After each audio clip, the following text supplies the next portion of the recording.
À toutes et à tous, bonjour et bienvenue sur Numedia News.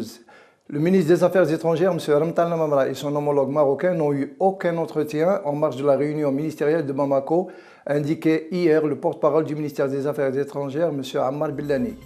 Ce dernier dément formellement les allégations de certains médias marocains qui ont fait état d'entretiens qui se seraient tenus entre Lamamra et son homologue marocain en marge de la réunion ministérielle de Bamako. Précisons seulement que les deux ministres se sont salués et ont échangé des propos de courtoisie.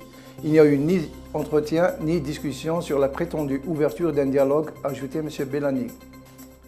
M. Boualem Bousmaha, le président de la Commission des Affaires étrangères, de la coopération et de la communauté à l'Assemblée populaire nationale, a déclaré que la visite du secrétaire d'État américain John Kerry en Algérie s'inscrit dans le cadre de la lutte antiterroriste, notant que l'Algérie est le leader dans ce domaine qui lui a valu la reconnaissance de tous les États.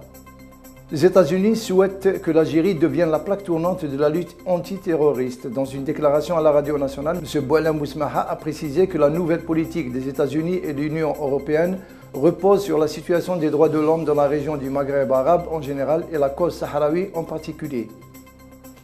Le porte-parole du ministère de la Défense tunisien, le général Toufiq Rahmouni, a déclaré que le satellite algérien a détecté un groupe de 30 terroristes et non pas de 300 comme rapporté par certains médias, démentant par là même l'information relative à la signature d'un accord avec la France pour l'acquisition de 6 hélicoptères d'une valeur de 350 millions de dinars tunisiens.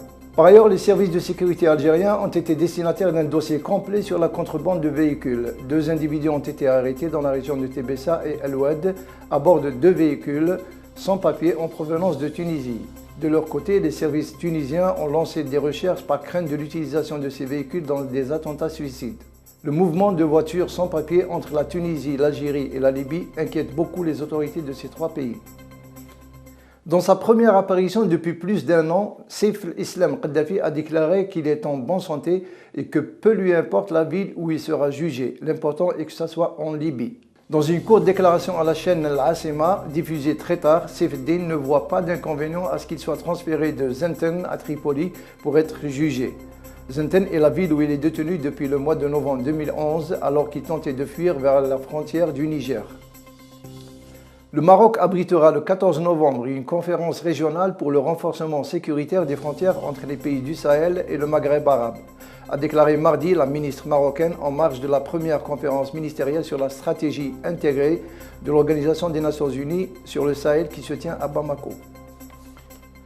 Les discussions mardi à Genève entre l'émissaire spécial des Nations Unies et de la Ligue arabe, M. Khadr Brahimi, ainsi que les représentants russes et américains, ont à nouveau échoué pour fixer une date pour une conférence Genève 2 afin de trouver une issue politique au conflit syrien avec l'espoir de la tenir avant la fin de l'année. Dans une conférence de presse, M. Khadr Brahimi a déclaré qu'il y aura un deuxième round avec les Russes et Américains qui se tiendra le 25 novembre pour fixer une date butoir avant la fin de l'année pour la tenue d'une conférence internationale. La Cour européenne des droits de l'homme a pris la décision finale d'empêcher Paris d'extrader vers son pays un ressortissant marocain âgé de 37 ans, réfugié en France, de crainte d'être torturé dans les geôles marocaines. Rachid Rafah, c'est son nom, habite actuellement Metz, est de la France, et est recherché dans son pays. Un mandat d'arrêt international a été émis par Rabat en décembre 2009, le présentant comme un informaticien spécialisé dans les communications entre organisations terroristes dans le monde. Voilà, c'est la fin de notre édition. Merci de l'avoir suivi. Excellente journée à vous. Au revoir.